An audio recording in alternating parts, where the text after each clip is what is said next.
Shark को अब तक का सबसे बड़ा समुद्री राक्षस माना जाता है, लेकिन अभी भी कई लोगों का मानना है कि केवल मेगालोडोन शार्क ही अब तक के शार्क की सबसे बड़ी विलुप्त प्रजाति है। लेकिन इसका मतलब ये नहीं है कि यही अब तक का सबसे डरावना समुद्री राक्षस है, क्योंकि गहरे समुद्र में ऐसे कई जीव हुए हैं जो मेगालोडोन से भी अधिक खतरनाक और डरावने हैं। इनमें से कई क्रिएचर्स तो आज विलुप्त हो चुके हैं और कई आज भी जिंदा है। इसलिए आज के इस वीडियो में हम आपको कुछ ऐसे मोस्टर क्रिएचर से मिलवाने वाले हैं जो मेगालोडोन शार्क से भी काफी खतरनाक और डरावने हैं। इसलिए बने रहिए वीडियो के एंड तक, क्योंकि इस वीडियो में आपको बहुत मजा आने वाला है।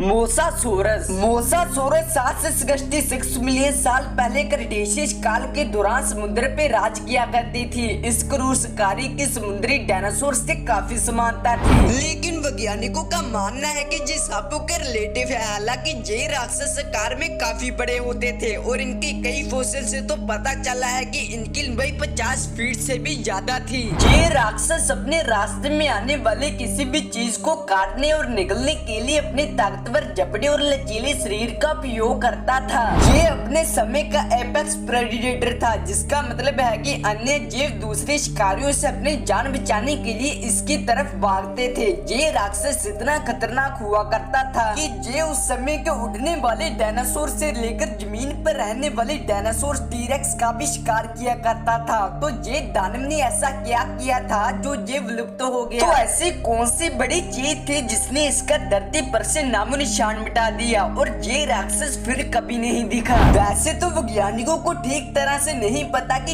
ये कैसे विलुप्त हुआ, लेकिन कई एस्टीमेट के मुताबिक मोसासोरस क्लाइमेट चेंज के कारण विलुप्त हो गया। बैसिलोसोरस के बारे में शायद आपने पहली बार सुना होगा। व्हेल जैसा दिखने वाला ये जीव आज से 33 मिलियन साल पहले इस ओशियन इपोक पीरियड में महासागरों में पाए जाते थे। बैसिलोसोरस को किंग ऑफ लिजर्ड्स के नाम से भी जाना जाता है, क्योंकि इसकी लंबाई 50 फीट से भी ज्यादा होती थी। ये जीव का शरीर किसी सांप की तरह पतला होता था और इसकी पसली छोटी होती थी।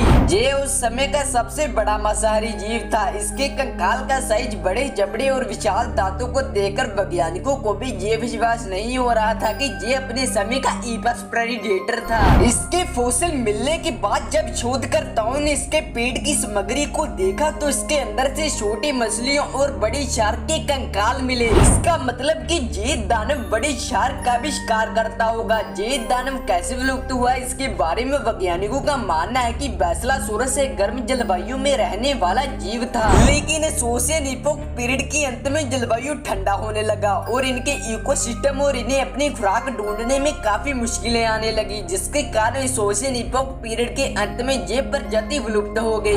डंकलियोस्टियस आज से लगभग 358 मिलियन साल पहले डंकलियोस्टियस नामक ये मछली की टक्कर का कोई दूसरा लैंड एनिमल नहीं था। ये मछली की लंबाई 25 फीट होती थी, जो अपनी मजबूत कवच से समुद्र में घूमती थी। ये मछली के शरीर की बनावट भी कुछ ऐसी थी कि इसकी चमड़ी किसी चट्टान जितनी मजबूत थी, जिसे भेद पाना आज के समय की शार्क और किलर व्हेल की भी बस की बात नहीं थी। ये मछली के जबड़े में एक भी दांत नहीं होता था, बल्कि दांतों की जगह एक तीखी हड्डी जैसी ब्लेड लगी हुई होती थी, जिसके कारण इसकी बाइट फोर्स भी 8000 PSI होती थी। भले ही ये प्रजाति आज पूरी तरह से विलुप्त हो गई हो, लेकिन ये किसी बुरे सपने से कम नहीं थी। तो दोस्तों, आज के लिए बस इतना ही। वीडियो अच्छी लगी हो तो प्लीज वीडियो को एक लाइक करके चैनल को ज्यादा से सब्सक्राइब कर दो, क्योंकि ऐसे ही और एनिमल से रिलेटेड वीडियो से चैनल पे आती रहेंगी।